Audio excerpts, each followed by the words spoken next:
It's the past 6 or 7 years that I kind of just scale tipped, and I just went nuts, and it started because I started hitting all these Halloween decorating sales at the end of the year, and I grab one or two items and I'd stick them up in the attic, and then you go up there the next year and you've completely forgotten this thing existed, and then you open it up and you get all excited, and then you run down to the Halloween store and you get more stuff. That was Tommy Leyva, the human behind the Divisadero Halloween House. I'm Jeff, and this is Storied San Francisco, a podcast about artists, activists, and working people who make this city fun and funky. Welcome to this 2025 Halloween bonus episode. Meet Tommy, who moved to the city 30 years ago and has been decorating the fuck out of his home for about 20 years. Here's Tommy Leyva. I'm Tommy Leyva. I have been decorating for Halloween for about 20 years. I also work at the Mint Karaoke Lounge. Oh, interesting. Someone was just telling me, because they live close to there, that's their favorite, that's their karaoke joint. Yeah, I KJ there as a KJ nice. on Mondays and Wednesdays, and Excellent. I work their door on the weekends. Thank you for your service. Thanks, yes. In different Yes, capacities yes. in San Francisco. Yeah, yes. I'm always doing something. Okay. Well, I guess let's hear quickly your story, how you either are from San Francisco or ended up here. I'm originally from New York. Okay, New York From City? the Bronx, actually. Yeah, okay. Born and raised in the Bronx. Upstate. No. We're from the Bronx. And what my family considers upstate, where they moved to, is basically New Rochelle, which is like right over the bridge. So Got it. Yeah. Where the line starts upstate. Yeah. So from the Bronx. Yeah. So originally, I'm my maiden name is Castellani. So I'm originally Tommy Castellani. Oh, okay. I've taken my husband's name. Okay. Because he's amazing and I love him. It's heartwarming, but I also know that it's not easy.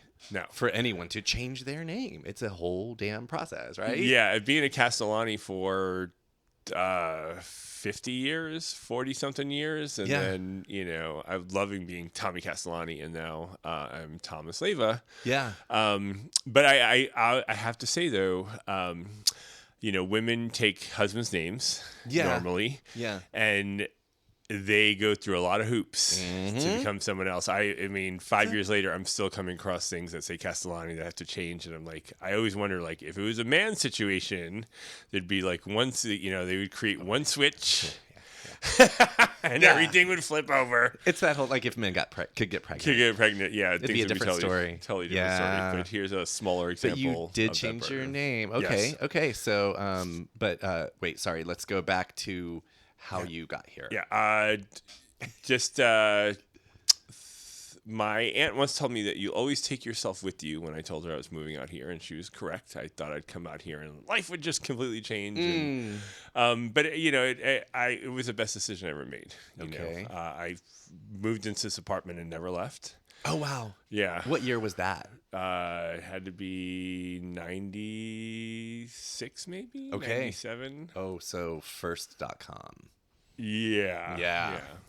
I was actually working in a bar the night of Y2K. Oh, which one? Which bar? The Midnight Sun. Okay. I was their door guy. All right. And it was the first time, at midnight, I literally could feel the floor moving underneath me as people were jumping up and down. It was so crazy. I'll never forget that night. And nothing happened. Well, right. Nothing happened then. I'm like, since then? Yeah, since then it's a little nuts. But I remember there being such a walk up to, what's going to happen at midnight, and nothing happened. So. Yep. So can you walk us through some of the other things you've been doing since you arrived in San Francisco, maybe before you started with this, which is it about 10 years or so? This is about Halloween decorating about 20 years now. Yeah, but you were here for about 10 years before you started doing that, right? Yeah. Something like that. I'm trained cook, so I've worked in line cooking most of my life. Okay. So I was working different restaurants and... Can we name drop some? There used to be a restaurant called Mecca. Yeah. There was another. Well, it seems a lot of places I used to work at were closed now, but Restaurant Lulu, which used to be down on Folsom Street. There was. I worked at corporate dining room for Williams Sonoma for many years. All over the place. I can name about 5 or 6 other restaurants, but Yeah. always holding down 2 jobs at once for some reason. Another reality of life in San Francisco. City boy. Yeah. What else in those years before you started decorating? What kind of things were you up to? A lot of just catering. Honestly, a lot of just youth debauchery. Mostly. Yeah. Right. I mean, which maybe if you didn't know you would survive, you're here today. You survived it all. So that's awesome. I did question it quite a few times, and now at 55, I'm like, wow, this is great. Yeah, totally. It's like I did something right. But that brings up another question that I always have, because I know it was my experience when I moved here. I moved here because I liked it. I thought San Francisco is awesome. I was 20, whatever, and I was like, I didn't have a plan. Yeah. And here I am 25 years later. Did you think you would stay, or did it even enter your head at all? The sad part is I didn't think I'd be alive this long. Right. Yeah. Right. Honestly, for many, many reasons, I just didn't really think. I had no plan on being around this long. So, which is, I always say is, you never know what's coming. Absolutely. I had a brother who committed suicide early when we were much younger. Mm-hmm. And now I don't look at death in those terms. It's going to happen to all of us. But, what it makes me realize is that, thinking how crushing things were when I was growing up, and the joy and happiness I feel now, like, you never know what's coming down the pike. So stick in, do your best, try to be your best self, and you'll be surprised in the end. I love that. Well, that's real. Okay. Well, unless there's anything else you want to add, I want to get into how this all started. Well, I have a family that loves decorating, especially Halloween. I have 2 aunts. They're twins, actually, that I grew up with. And they, one of my aunts, just a description of my Aunt Georgina, her entire dining room was like Coca-Cola memorabilia. It was, it's incredible. Like the old school Coke stuff. The table, old school that she collected for years. The table and, mini vending machines and light shades and, everything. Amazing. And then they, as a team, they would do Christmas and Valentine's, and this, they usually a smaller list up. They have a split house that one lives on the left and one lives on the right. Oh my God, the twins? Yes, their entire lives. I love that. Georgina and Anita. Are they back in New York? Yeah, they're in New Rochelle. Which is right above. And they've. They always did decorating. My grandmother loved to decorate. On Halloween day, my grandmother would basically get up, put on a witch costume, paint her face green, and stay that way until midnight. Oh my God. Every year. What a charmed life you've lived. It was pretty amazing. That's so great. One of the favorite things that I did with my dad and my brother we'd go around to all these decorated houses. Like if somebody was doing something in the neighborhood, there's a particular place on Pelham Parkway. It's still going to this day where they have to block off the street, but they do it for Christmas, and it's they start in September. And so, it always... Is this sort of like the Tom and Jerry house, which is no more, but yeah, it's bigger than that, but in New York, there's a lot of cranes and shit. Yeah. There's just amazing. Insane. Amazing. But you'll find a lot of those houses in New York, even to this day. Interesting. We went back in October a few years back for my grandmother's 100th birthday 3 years ago, and we walked around Brooklyn. There were some houses that if they had a block long of property, it was filled. So wow! A lot of them out there. I love it. Yeah, so that always inspired me as a kid, and. My brother and I would start in September building haunted houses, and trapdoors, and when you were maybe how old-ish? Starting from 7 to in my teens. Yes. Yeah, it's a constant. We basically months and months building and doing stuff and raiding my grandfather's tool shop and. Hell yeah. Neighborhood elaborate. Kids would come over and do the haunted house a little bit. Yeah. I think that's why we did it more, because we didn't really we lived in my grandparents' property was kind of off. We weren't really friends over. Okay. Because our neighborhood was a little sketchy. Got it. But it gave us these hours and hours of creativity where we were just finding things to do. So we were always building and making your own fun. Yeah. One year we my grandmother had a closet full of sheets, and we built up like panels and panels and panels of sheets in the yard. Love it. Yeah, when she came home and realized how dirty they were. Oh, right. Oh, right. Those swimming sheets. Yeah, they were all over the grass. And she graciously went through. Yeah, we did a lot of laundry after that. But she's very impressed at how we walked her through this maze of, hung bed sheets that were built. We had some were on cords and others were 2x4s, and it was a project. I love it. And all this goes to show the background that you come from. It's almost like, did you feel like, I got to do this. I got to carry this forward. Yeah. Well, I started doing a small display, and then, I started adding a little bit. And I have photos of things far back as maybe 15 years. Okay. And it's just pretty scarce, Yeah. But it started a lot of the ideas that we have today out. Yeah. That's also before smartphones. So, yeah. I mean, I remember it then, but it's like, as far as that part of our lives, it didn't exist yet. It didn't need to be. And then even when I had a smartphone, we weren't in this habit of like photographing everything. Literally everything. Yeah. The amount of photos I've taken of the house even this year is ridiculous. There's so many angles. I thought the other night I was out there at 2 a.m. thinking I was Annie Leibovitz for like an hour, but yeah, I have a lot of photos on my phone.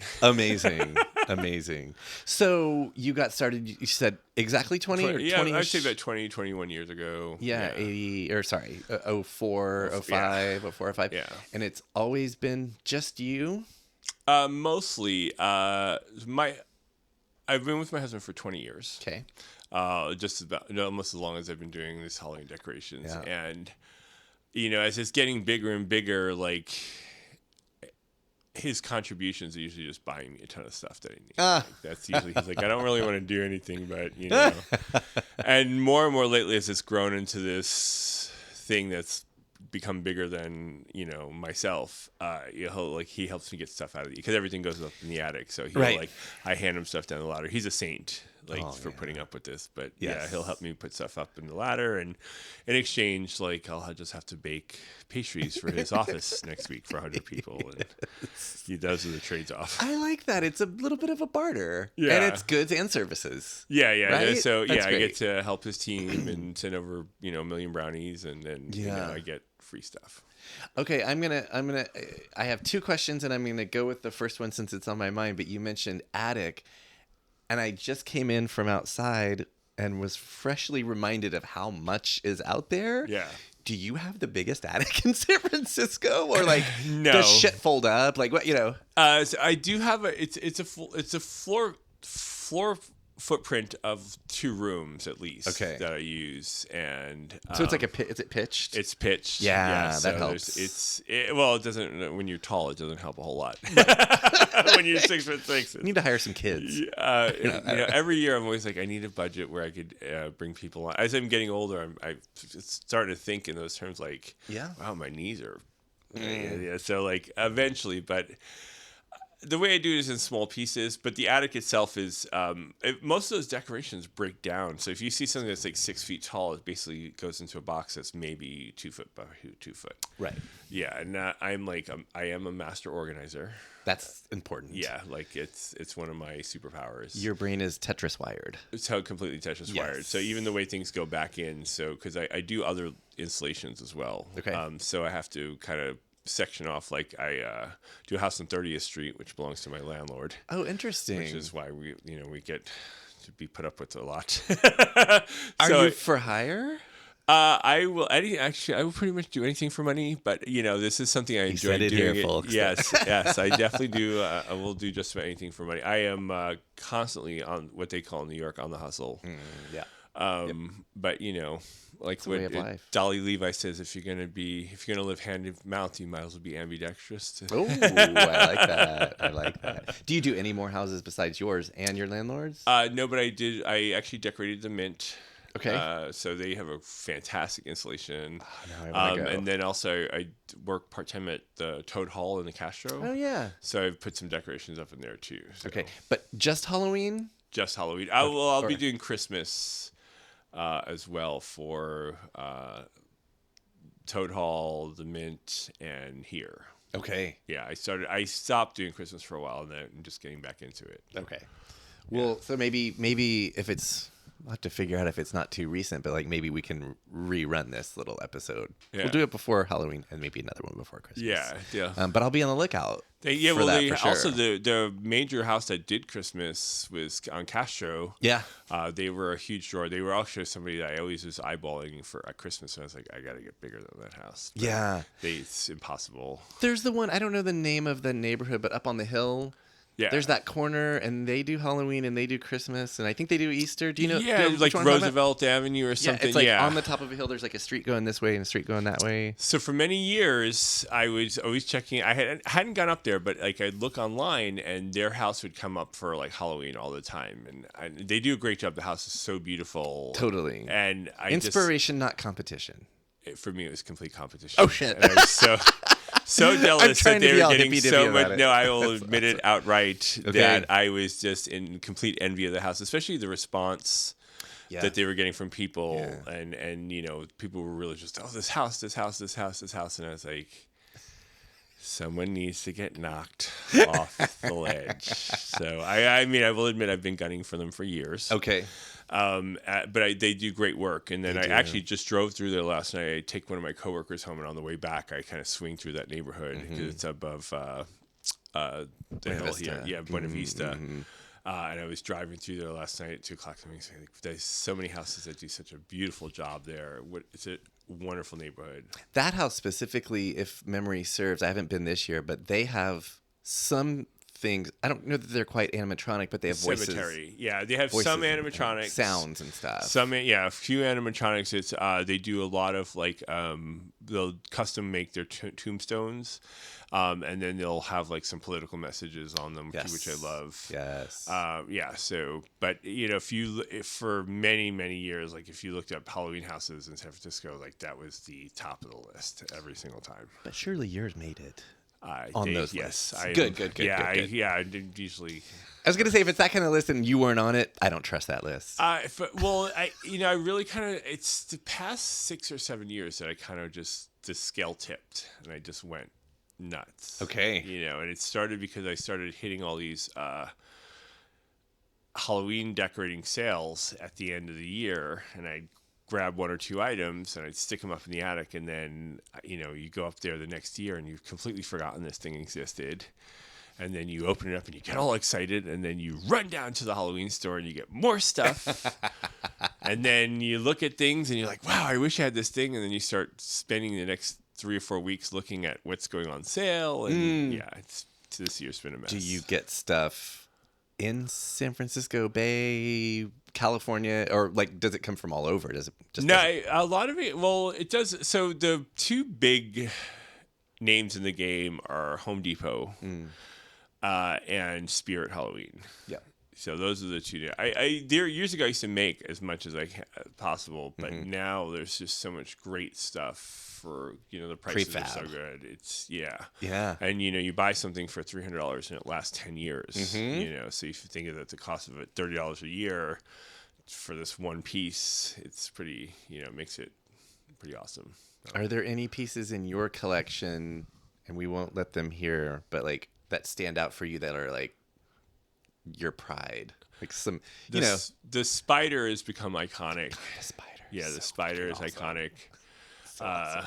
The kid, and it's the one the kids respond to most. That actually is supposed to be on a stand on the ground.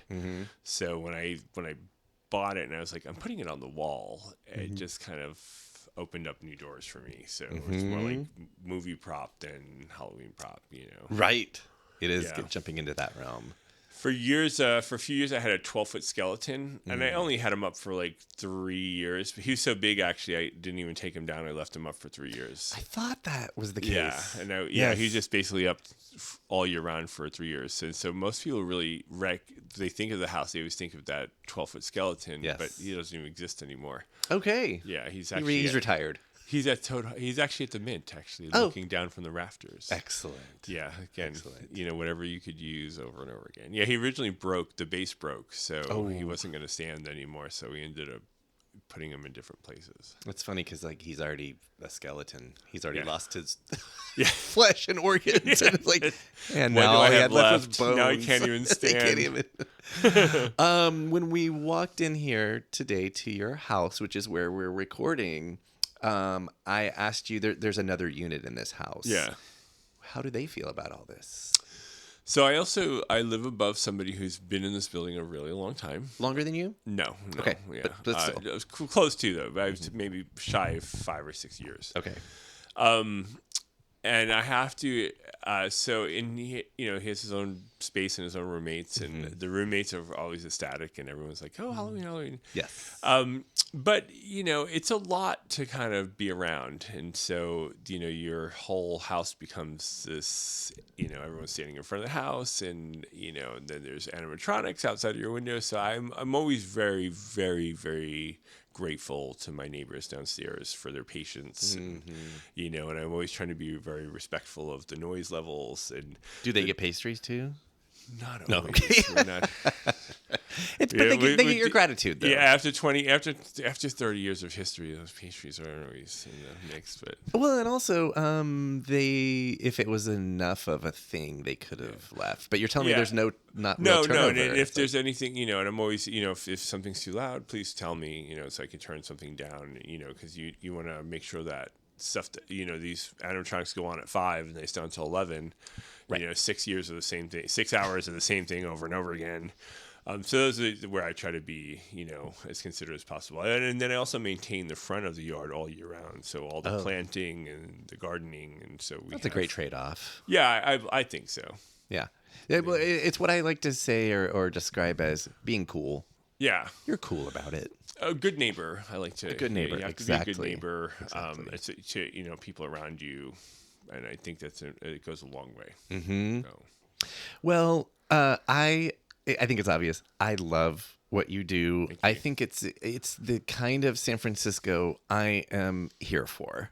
I'm not going to say hanging on to, but it's like some of these things. Your house. There's a million other examples. Like never went anywhere. Yeah. It's just some folks are moving on, and we're like, no, this is the funky, creative, fun community part of the city that we love. So thank you for what you do. Appreciate that. I appreciate it. Anything else you want to say? Maybe where folks can find if they can't make it over, or if they can and then they want to keep up with you. Afterwards. My Instagram is basically where I send a lot of information and photos. So at the Divisadero Halloween House, if you look that up on Instagram, it'll show up. I even have my own Google Maps pin, so you can probably get through there that way as well. Yes. But yeah, and I also hand out flyers. I have a bunch in my pocket right now. Awesome. Awesome. So, but yeah, you'll just see me all over Instagram. Is this your favorite time of year? Yeah. This is my time to shine, and then I'll do Christmas, and then I'll leave stuff up through Valentine's Day, and yeah. Have you ever thought about a mashup between Halloween and Christmas, like Nightmare Before Christmas or something like that? Sometimes we do. I think last year we left the upper skeletons in the windows up, and I put Santa hats on them, and then they had things for Valentine's Day. So I might do that again this year because people get a kick out of that, and then just a little bit less work of taking stuff down. A little bit more interest. That was Tommy Leyva. We recorded this episode at Tommy's house on Divisadero. Check back for part 2 with the Imperator to hear the origin story of Break Fake Rules. That will be available tomorrow wherever you get podcasts. Music for Storied San Francisco was produced, performed, and curated by Otis McDonald. Our contributing producer is Aaron Lim of Bitch Talk Podcast. And the show is produced and hosted by me, Jeff Hunt. Now in our 8th season, we have more than 280 episodes available on our website, storiedsf.com, or wherever you listen to podcasts. If possible, please rate and review the show. I want to know what you think. Find us on Substack for our monthly newsletter and more. And follow us on Instagram and Threads at storiedsf. Reach us there or email us at storiedsf@gmail.com. Thanks for listening. Try to stay hopeful in these dark times. Keep being wacky, creative, and kind out there. And we'll see you next time on Storied San Francisco.